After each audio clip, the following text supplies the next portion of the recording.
আপনি কি জানেন মৃত্যুর পরেও মানুষ আপনার জন্য দোয়া করতে পারে? কিন্তু কেমন জীবন কাটালে এমন দোয়া পাওয়া যায়? আজ আমরা শুনব ইতিহাসের এক মহাপুরুষের কথা, শাইখুল ইসলাম আল্লামা ইবনে তাইমিয়া রহমাহুল্লাহ। তিনি ছিলেন ইলমের সমুদ্র, জ্ঞানের পাহাড়। জীবনভর তিনি বিয়ে করেননি, নিজের পরিবার বা সন্তান সন্ততিও তিনি রেখে যাননি। শুধুমাত্র ইলম ও ইসলামের খিদমতের জন্য তার জীবনকে তিনি উৎসর্গ করে দিয়েছিলেন।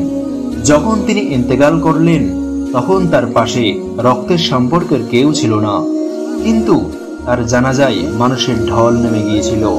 তার অন্যতম সাগরদিক জগৎ বিখ্যাত আল্লামা ইবনে কাসির রহমাহুল্লাহ তিনি লিখেছেন তার কিতাবে, ইবনে তাইমিয়া যখন মারা গেলেন, আমি তার চেহারা উন্মুক্ত করে চুমু খেলাম। মৃত ইবনে তাইমিয়াকে জীবিত অবস্থার চেয়েও বেশি সুন্দর দেখাচ্ছিল। তিনি কোনো নেককার সন্তান রেখে যাননি যে তার জন্য সে দোয়া করবে, কিন্তু তিনি রেখে গিয়েছিলেন এক নেককার উম্মাহ যারা তার জন্য দোয়া করছে এবং করবে। হ্যাঁ, সন্তান, পরিবার, সম্পদ সব শেষ হয়ে যায়, কিন্তু ইলম, আমল আর মানুষের সেবা মৃত্যুর পরও চলতে থাকে। আজও ইবনে তাইমিয়া রহমাহুল্লাহের লেখা, তার চিন্তা, তার দাওয়াত ও তার জ্ঞান সেবা কোটি কোটি মানুষের উপকারে আসছে, আর তার নামে সওয়াব পৌঁছাচ্ছে অবিরাম। প্রিয় দর্শক, আমরা কি আমাদের জীবন থেকে এমন কিছু রেখে যেতে পারবো যা মৃত্যুর পরও মানুষকে কাজে আসবে, মানুষের উপকারে আসবে?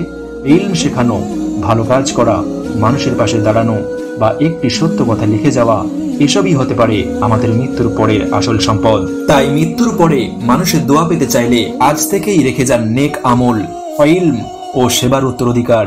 যদি ভিডিওটি ভালো লেগে থাকে তবে শেয়ার করুন, যেন অন্যরা উপকৃত হয়। আসুন আমরা সবাই একসাথে নেক আমল রেখে যাই, যেন মৃত্যুর পরও আমাদের জন্য দোয়া হিসেবে পৌঁছাতে থাকে।